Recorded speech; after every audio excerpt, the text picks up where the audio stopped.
جب بھی رات ہو تو یہ دعائیں پڑھا کریں۔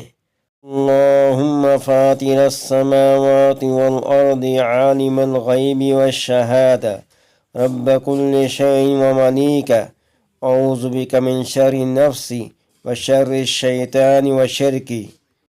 اے اللہ، آسمانوں اور زمین کو پیدا کرنے والے، پوشیدہ اور زیر کو جاننے والے، ہر چیز کے پروردگار اور مالک، میں اپنے نفس کے شر، شیطان کے شر، اس کے جال، مکر و فریب سے تیری پناہ چاہتا ہوں۔ اللہم خلقت نفسی وانت توفاها لک مماتها ومحیاها ان احییتها واحفظها وان اماتها فاغفر لنا اللہم اسألک عافیہ۔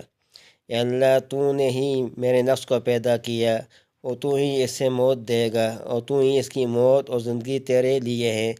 اگر تو اسے زندہ رکھے تو اس کی حفاظت فرما، اگر تو اسے قبض کرے یعنی مارے تو اسے بخش دے۔ اے اللہ، میں تیری عافیت کا سوال کرتا ہوں۔